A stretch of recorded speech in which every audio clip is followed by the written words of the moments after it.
Swear.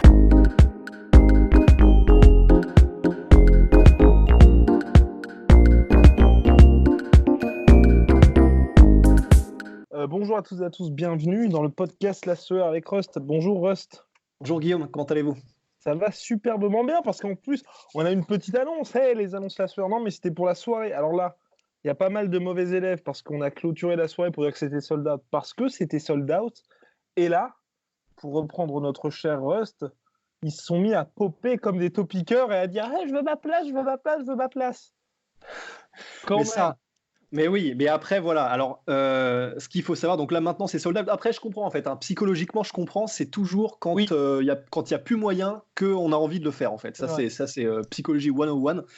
Mais voilà, là c'est sold out. Mais sauf que comme on a des petites annonces qui vont arriver, on a décidé de rajouter 20 places. Exactement. Donc là, il va falloir se battre, les gars. Là, il va falloir y laisser la peau, il va falloir y laisser les ongles, ça va être comme dans Kill Bill, quand elle essaie de sortir du cercueil, il va falloir donner sa vie, les gars. Exactement. Donc on a 3 grosses annonces à faire qui seront faites demain ou après-demain, enfin bref, avant la fin de la semaine. Il y a 20 places de disponibles en plus, le lien est dans la description. Après ces 20 places, là clairement on ne pourra plus parce que voilà, là on ne pourra plus du tout. Donc voilà, si vous voulez venir, vous prenez vos 20 places et après c'est plus la peine de dire machin parce qu'on ne pourra plus vous accueillir puisque c'est uniquement sur prévente. Et on ne fait pas du tout ça pour faire les mecs ou pour faire les malins, pas du tout. C'est juste que on a décidé pour la sécurité, pour l'organisation, parce qu'il y a quand même la nourriture qui est sur place, et puis on veut aussi que vous soyez bien et que quand vous allez manger, vous puissiez, enfin dîner pardon, vous puissiez être installé confortablement. On dit souper même d'ailleurs, normalement. Souper, exactement, que vous soyez dans les meilleures conditions possibles. Donc voilà, il y a 20 places, pas une de plus, et c'est le lien dans la description. Ensuite, on ne veut plus rien entendre. Voilà. Bien. Ouais. Si on peut quand même faire une petite annonce, tiens. Shibu, la marque de notre cher Mansour Barnaoui, va être un des partenaires de la soirée, et on va très bientôt faire gagner des t-shirts, et pendant la soirée, on va faire gagner des petits trucs. À noter que ça, c'est même pas dans les 3 annonces qui font partie du truc. Mais comment on régale. Et ça, je savais même pas, pour vous dire. Mais oui, mais même moi, j'avais oublié. Je savais même pas non plus. Enfin, bref. Non, mais en tout cas, voilà. Vous inquiétez pas, ça va très bien se passer. Alors, mon cher Rust, parlons peu, parlons bien. Parlons de Ben Askren, parce qu'à la base, c'est quand même, on est là pour ça, pour parler de notre cher Ben Askren qui a annoncé sa retraite. Certes, il est assez âgé, l'ami Big Ben, mais il est arrivé à l'UFC en 2019. Il a fait quand même 3 combats, donc assez actifs. Et là, il a très médiatisé. Exactement, il a pris un peu tout le monde de court en disant « je prends ma retraite ». Il a bien évidemment parlé de son problème à la hanche, où il va avoir besoin d'une opération littéralement à la hanche pour avoir un remplacement à ce niveau-là, comme l'une des raisons de sa retraite, mais c'est même pas l'essentiel. Donc Ben Askren, je pense, à mon sens, que il a pu goûter aux joies de l'UFC, ça ne s'est pas passé comme prévu pour lui, et très intelligemment, comme il le fait à chaque fois, il a décidé que c'était mieux pour lui de se retirer. Rust, que pensez-vous de ce retrait? Enfin, de ce retrait. De ce retrait à la banque. Oui. Écoutez, mon cher Guillaume, pour moi, c'est parfait aussi, en fait. Alors, c'est parfait parce que tout est concomitant. Il a eu 3 combats à l'UFC, une victoire litigieuse et 2 défaites claires, pour le coup. 2 fois laissé pour mort. On va le dire. Mais voilà, il a combattu l'élite. C'est-à-dire qu'il est arrivé à l'UFC, il n'a pas eu de cadeau, il a pris Robbie Lawler, Masvidal et Demian Maia. Enfin, il a goûté à ce qui se faisait de mieux dans la catégorie welterweight dans laquelle il arrivait. Il a fait 3 combats directement ultra médiatisés, donc je pense qu'il a eu ce qu'il voulait de ce côté-là, parce que je pense que il a dû être payé en conséquence aussi. Je ne sais pas quel était son contrat, mais je pense qu'il était payé en conséquence. Oui, c'était, si je ne m'abuse, c'était je crois 280 000 ou 300 000, enfin, il était très très très bien. Donc voilà, l'UFC c'est quand même un très bon contrat, donc il a pu faire ce qu'il voulait, il a eu son run à l'UFC, c'est juste que ça s'est pas bien passé, mais il le dit lui-même, alors c'est ce que j'apprécie particulièrement chez Ben Askren, et je l'adore pour ça. Jamais d'excuses, jamais. Ouais. Et la première chose qu'il a dit quand il a été interviewé après avoir dit qu'il prenait sa retraite, c'était oui, ça aurait été bien de venir plus tôt à l'UFC, de venir en 2013, de venir quand tu es un peu plus au pic de ma forme, quand j'avais pas encore mes problèmes de hanche qui étaient aussi prégnants et tout ça. Mais d'un autre côté, je suis très content en fait parce que j'ai pu aller au ONE FC. J'ai pu, ce qu'il faut entendre en sous-titre, c'est un peu, il a pu être payé, je pense, très bien aussi. Il a pu goûter au MMA dans les pays asiatiques et tout ça. Donc, il a quand même fait des trucs géniaux pour sa carrière, même si au niveau compétition, c'était pas la folie. Ça a fait que malgré tout, comme il y avait un espèce de bif avec Dana White et l'UFC qui est monté en épingle, et ben, quand il est arrivé à l'UFC, il était ultra médiatisé. Ouais. Donc, honnêtement, il a tout fait en fait dans sa carrière. Et il a tout fait. Maintenant, il a un problème de hanche et qui est quand même. Je sais que sur le dernier UFC, là où il était, en gros, des insiders qui l'ont vu marcher et déambuler un petit peu partout dans les rues avant les pesées, etc., où il n'en est pas. Il a donné le change. Acteur studio, il marchait normalement et tout ça. Mais derrière les caméras et quand elles étaient off, il clopinait, mais vraiment, c'était comme quelqu'un qui a un problème de hanche, mais qui a 80 piges, quoi. Enfin, vraiment, il était en mode jambe de bois, quoi. Donc, je pense que c'était vraiment, vraiment sérieux. En plus de ça, comme tu l'as noté, c'est vraiment quelqu'un d'extrêmement intelligent. Et il a dit qu'en gros, il a des projets. Avec son frère, en gros, il a son camp d'entraînement de lutteurs. Il fait partie, je crois, du top 5 des camps d'entraînement de lutte aux États-Unis. Donc, c'est c'est spécialité, non, complètement. C'est vraiment a.k.a. c'est Askren. Oui, non, c'est Askren Wrestling Academy. Ouais, l'AWA. Il a aussi son podcast qui marche bien où il parle de lutte. Donc, il a des projets à côté. Et puis, il a une famille, il a sa femme, etc. Donc, et puis surtout, voilà, il a un problème de hanche qui est très sérieux. Et je l'entendais en parler là, du coup, il y a quelques temps. Et il disait ce qu'il veut, lui, c'est. Il veut pas être ce mec qui donne les consignes à partir du banc de touche et qui est incapable de bouger parce qu'il a été trop flingué. Donc, il voulait arrêter maintenant tant qu'il est encore temps de récupérer sa hanche. Et là, apparemment, ça va être une opération qui, après qu'elle a été conduite, ça prendra 1 an de réhab, de récupération. Ouais, c'est ça. Non, c'est pas le bon mot, mais oui. Pour revenir au top, ouais. Ouais, donc voilà. Rééducation. Donc voilà. 5 points pour Gryffondor. Ah ouais, monsieur Cédric Diggory. Et donc là, je pense que c'est le timing parfait en fait. Il a plus rien à prouver. Il faut qu'il arrête de prendre autant de dommages. Donc quelque part, pour moi, c'est parfait. Il a tout fait, tout tenté. Et ça ne lui a pas souri, mais il le prend avec philosophie et sans aucune excuse. Donc pour moi, c'est parfait en fait. Ok, il n'a pas été champion, mais c'est parfait. Eh bien, c'est la fin de ce podcast. Merci, à la prochaine. Non, mais surtout, comme tu le disais, moi, on aime bien son intelligence, le fait aussi qu'il soit complètement honnête, qu'il trouve pas d'excuses. Moi, surtout, ce que j'ai bien aimé, c'est que Ben Askren, à partir du moment où il a dit OK, à partir du moment où l'échange s'est fait contre Dimitrius Johnson à l'UFC, il a vraiment joué le jeu des médias, était régulièrement présent chez Ariel Helwani, et surtout, sur Twitter, il y avait le trash talk, mais il tenait informé de ce qui se passait. Par exemple, c'est lui qui a demandé Demian Maia, c'est lui qui a fait aussi le combat contre Masvidal. Contre Robbie Lawler, il a été directement transparent en mode ce serait pas mal ce combat-là.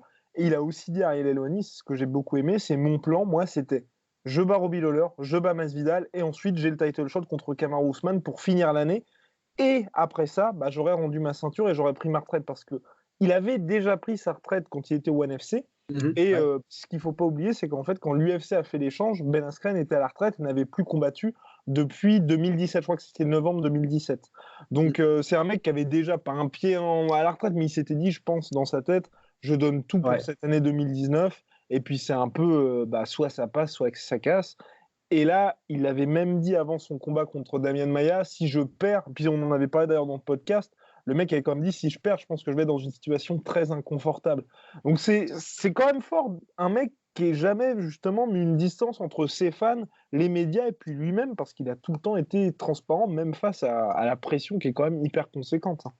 Mais c'est pour ça que c'est un exemple à suivre, Ben Askren. Alors, on pourra en parler un petit peu après, vite fait, des performances sportives et athlétiques en elles-mêmes, enfin plutôt sportives. mais en tout cas, c'est vrai qu'il a vraiment c'est l'exemple à suivre en fait. C'est-à-dire que la manière dont, c'est vrai que il a quand même quelque chose que les autres n'ont pas, c'est une rhétorique, mais alors c'est Cyrano de Bergerac, le mec, il est capable, il a une répartie incroyable, il a un vrai bagou, il a une tête spéciale de dieu grec, enfin tout le monde se marre à propos de ça, il a quelque chose, tu vois, c'est un caractère, c'est un personnage, et il a su en jouer au maximum, et c'est vrai que c'est un exemple à suivre parce que ça a marché, parce qu'il a eu la traction médiatique, c'est pas seulement les gros combats, il a eu la traction des fans derrière, il a eu la traction médiatique, il a su lui-même au forceps amener ce spot lumineux sur lui-même.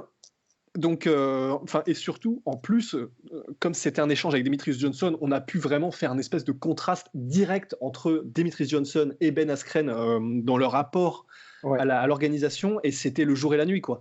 Donc, vraiment une leçon. Les gens ne s'y trompent pas, et même les sportifs, hein, ceux qui disaient qu'il était insupportable, etc., Ron Masvidal, ils ne s'y trompent pas malgré tout, et ils sont suffisamment intelligents pour savoir que c'est grâce à ça, et parce qu'il a fait tous ces efforts, que les combats qu'ils ont faits sont devenus aussi énormes, quoi. C'est un peu comme McGregor. Ouais, exactement. Donc vraiment Ben Askren, chapeau à lui. Il était invaincu jusqu'à sa défaite contre Roy Masvidal. Pour beaucoup, il avait perdu le combat contre Robbie Lawler. Et ça aussi, ah oui d'ailleurs, c'est ce que je voulais ajouter sur Ben Askren. Un mec qui, pour beaucoup, avant qu'il arrive à l'UFC, avait un style qui était plutôt chiant. C'est quand même un gars qui a réussi en 3 combats à l'UFC à chaque fois à rendre les combats intéressants et qu'il se passe toujours quelque chose. Parce que le combat contre Robbie Lawler, je pense que tout le monde va se souvenir de ce slam et de cette séquence, mais des enfers où on s'est dit, d'ailleurs, on y était, mon cher. Ouais. Ah, mais j'étais à littéralement 3 mètres puisque je prenais des photos, c'était du délire. Le slam, c'était du délire. Et surtout les coups après, en fait. Ouais, ah, ben oui. Les coups après, tout le monde pensait qu'il était KO, mais bien. Vraiment bien. C'est un truc de dingue. Et pour le coup, juste un aparté de 10 secondes. Oui. Mais du coup, j'ai eu cette chance incroyable de pouvoir aller voir et en plus de prendre des photos. Donc j'étais ringside sur les combats de la carte de l'UFC, j'ai oublié le numéro. 235. Monsieur Ordinateur, merci. Et en gros, c'est très étonnant parce que tu regardes des combats quand t'es derrière ton ordi, tu regardes, voilà, t'es très distancié. Voir Robbie Lawler qui fait du ground and pound à quelques mètres, j'avais jamais ressenti un truc comme ça de ma vie. J'avais vraiment l'impression de voir un passage à tabac, en fait, mais d'une violence, j'avais jamais vu ça. Donc extraordinaire qu'il ait survécu et qu'il ait gagné, parce que voilà, l'histoire retient qu'il a gagné malgré tout. Donc il a réussi, comme tu le disais, en 3 combats à faire un Fight of the Night, un record de la soirée, un record du KO le plus rapide. Enfin, le mec, il a quand même un run, mais c'est légendaire, hein, malgré tout. Dans la défaite, il finit à 1-2, mais c'est légendaire. Je pense que tout le monde, dans quelques années, il y a eu ce fameux run de Robbie Lawler. De Robbie Lawler quand il était insubmersible. Et là, on se souviendra, je pense, du run de Ben Askren. Comme, c'est vrai que c'est le mec, en 2019, il a régalé tout le monde. Donc voilà, mais donc avant l'UFC, c'est ça qui est très intéressant, mon cher Rust. Il y a eu bien évidemment cette carrière de lutteur où il a été membre de Team USA 2 minutes avec Henry Cerudo et Daniel Cormier. Donc c'était quand même une très très belle équipe américaine, mais surtout de l'équipe olympique. Olympique, oui, j'avais dit quoi oui, de t'as juste dit l'équipe, ouais. Ah oui, de l'équipe de lutte olympique. Merci, mon cher Rust.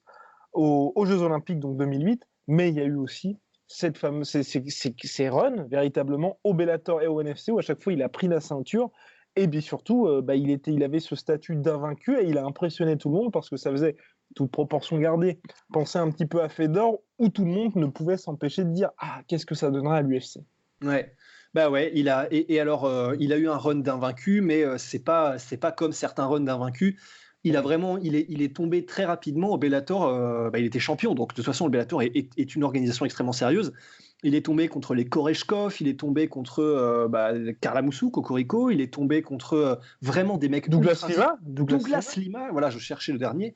Et donc il a combattu des mecs extrêmement dangereux. Donc c'est là, il y aura l'éternel regret de se dire ce Ben Askren-là, de cette époque-là, qu'est-ce qu'il aurait donné à l'UFC ? Mais voilà, tout ça pour dire que ne lui enlevons pas ce qu'il mérite, les lauriers qu'il mérite, parce que quand il était à ce niveau-là, personne n'arrivait à rien faire. Et si Polydomso était là, en gros, il le dirait, c'est contre Koreshkov. En fait, Koreshkov, il a juste abandonné parce qu'il disait, en gros, je peux rien faire, il n'y a rien à faire contre lui.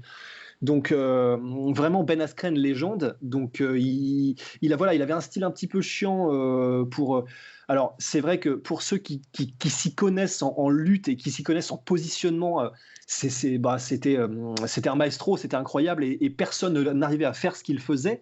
Seulement c'était pas un style extrêmement dynamique, c'était pas un style fan friendly, c'était pas un style qui plaisait aux foules parce que il n'y a pas énormément, il n'y a pas de chaos, il n'y a pas de mouvement spectaculaire, mais au niveau efficacité, il était intestable. Il vous mettait au sol parce qu'il avait une pression constante de tous les instants. Il vous mettait au sol et c'était une question de temps parce qu'on le rappelle, il faisait partie de l'équipe olympique de lutte et c'était vraiment un des meilleurs lutteurs de sa génération. Ouais. Donc extraordinaire. Et oui, on n'a pas eu le meilleur Ben Askren probablement une fois à l'UFC, mais voilà, enfin. C'est pareil, c'est vraiment quelqu'un d'unique dans le paysage du MMA et on le regrettera dans quelques années pour ce qu'il apportait tant au niveau médiatique qu'au niveau des inconnus qu'il amenait sur la table sportivement, parce que même contre Demian Maia, il y avait encore des inconnus en se disant ouais, c'est quand même un lutteur olympique contre un génie du jiu-jitsu brésilien, contre Masvidal pareil, on se disait bah voilà, une fois qu'il l'a au sol, Masvidal qu'est-ce qu'il peut faire contre un mec qui a un tel pédigré. Donc voilà, il apportait vraiment des inconnus sportifs, il y avait vraiment quelque chose de compétitif avec Ben Askren, et en plus de ça, c'était une personnalité à nul autre pareil. Donc franchement, respect et merci Ben. Oh, bingo, ça c'est de l'hommage. Et ben voilà, sur ce, ladies and gentlemen, je vous en supplie, une petite minute de silence pour Polydomso. Non, je plaisante, bien évidemment. Il fera son retour très prochainement. N'hésitez pas à nous balancer les 5 étoiles sur iTunes, ça nous aide beaucoup parce qu'on s'est lancé un défi un petit peu fou. On vous tiendra au courant si on échoue ou si nous réussissons. Voilà. Et puis, vous pouvez aussi nous écouter et vous abonner sur Spotify. Là aussi, ça nous aide énormément. Et est-ce qu'on ferait pas un petit big up à Jetronomy ? Ah oui, ben oui. On va faire un petit big up à Jetronomy. Merci, mon cher Russ. Bon, Jetronomy, il y a plusieurs choses. Déjà, il y a leurs produits qui sont superbes parce qu'on peut en parler avec Russ. C'est aussi pour ça qu'on fait ce podcast entre nous. Parce qu'on est les deux seuls à pouvoir bénéficier de leurs produits pour le moment, puisque Polydomso est sale. Il ne se lave pas. Exactement. Oh là là, il va entendre ça, il va péter un câble. Non, plus sérieusement, Polydomso, il a ces petits savons Jetronomy qui l'attendent sagement, mais faut qu'on puisse voir notre cher Polydomso qui est quelque part, on ne sait pas trop où. Mais en tout cas, Rust et moi-même avons eu l'occasion de tester les produits puisque nous les avons et on valide, n'est-ce pas mon cher Rust ? De toute façon, maintenant moi j'utilise plus que ça, donc c'est clairement validé. Hein. Donc c'est circuit court, c'est naturel, c'est made in France, made in Marseille. Artisanal, exactement. Enfin, bref, voilà, vous testez, puis je pense que vous allez apprécier parce que pour l'instant, tous les retours qu'on a reçus sur Instagram notamment, de la sueur, ce ne sont que des retours positifs. Donc voilà, ouais. Et puis au-delà de leurs produits, de ce qu'ils proposent, Jetronomy, c'est aussi leur initiative, et ça c'est superbe, c'est Jetro Plus Me. Là aussi, le lien est dans la description. En gros, si vous voulez faire un marathon ou quelconque compétition sportive, vous leur envoyez un message, et s'ils trouvent ça intéressant, ils vous sponsorisent, ce qui veut dire que vous n'avez pas à payer, par exemple, le prix du dossard, parce qu'on sait que pour les marathons, ça peut un peu piquer. Pareil pour les semi-marathons ou différentes compétitions, un peu de sport extrême, ou je ne sais trop quoi, bref. Ils vous soutiendront là-dedans. Et donc, c'est énorme. Ouais. Et c'est énorme, et ça fait plaisir. Grave. Bien, et mon cher Rust, à bientôt. Prochaine. Soit.